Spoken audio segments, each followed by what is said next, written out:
Di kisaran harga berapa kamu akan menjual ibumu? Atau berapa label harga yang pas untuk martabatmu? Bila kamu dapat menetapkan harganya, mari kita membuka meja untuk bernegosiasi. Faktanya, bagi hampir semua orang, tidak semua hal bisa diberi label harga. Ada hal-hal tertentu dalam hidup yang kita tempatkan di atas ukuran-ukuran duniawi. Hal-hal yang tidak memiliki nilai tukar dan kita agungkan. Hal-hal yang kita pisahkan dari aspek keduniaan dan kita tinggikan statusnya disebut oleh sosiolog Prancis, Émile Durkheim, sebagai yang sakral.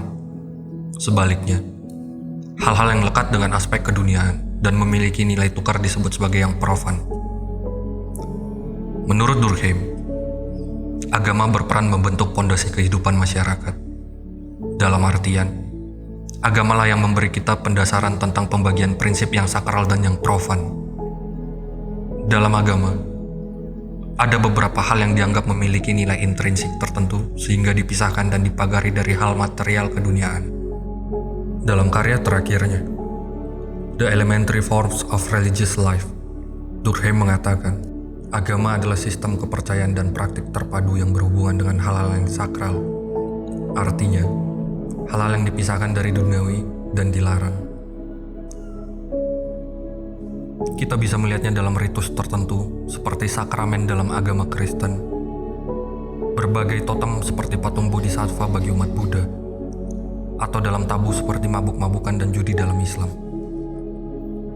Bahkan bentuk ibadah keagamaan paling primitif yang kita ketahui, yaitu ritual penguburan, merepresentasikan pembagian antara yang sakral dan yang profan. Mayat bukanlah sekedar bangkai yang profan, tetapi ia dijiwai sebagai yang sakral yang dihormati. Namun, ini bukan berarti bahwa semua masyarakat selalu membutuhkan konten agama tertentu, seperti imam, pagoda, kiai, atau skup agung dan sebagainya. Hanya saja akan selalu ada hal-hal yang disakralkan dalam masyarakat. Lalu, apa yang sakral dalam masyarakat sekuler?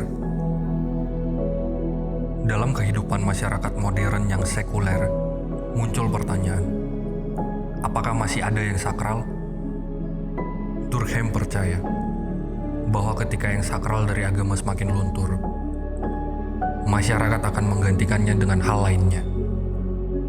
Bila masyarakat tidak punya Tuhan, mereka akan menggantinya dengan proyeksi kemanusiaan yang agung, seperti apa yang hari ini kita kenal sebagai humanisme. Sikap ini menyiratkan kebutuhan masyarakat akan ruang dan hal-hal sakral untuk dijadikan pegangan. Bila agama-agama tradisional tidak lagi berperan menyediakan yang sakral, maka masyarakat mengalihkannya ke tempat yang lain. Kita bisa melihat masyarakat modern hari ini memiliki hal-hal sakralnya. Kita punya totem sekuler seperti bendera negara yang tidak bisa sembarangan dijadikan selimut atau kain pel. Kita punya berbagai ritus seperti upacara pelantikan atau upacara pernikahan. Kita juga punya banyak tabu seperti larangan mengumpat di depan anak-anak atau membicarakan aib orang mati.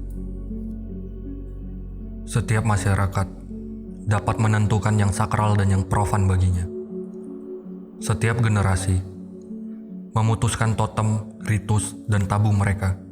Apakah mereka akan memperbaharui apa yang sakral atau memperkuat apa yang sebelumnya telah dianggap sakral? Semua itu adalah hal-hal yang kita semua, secara kolektif, tegaskan bersama-sama.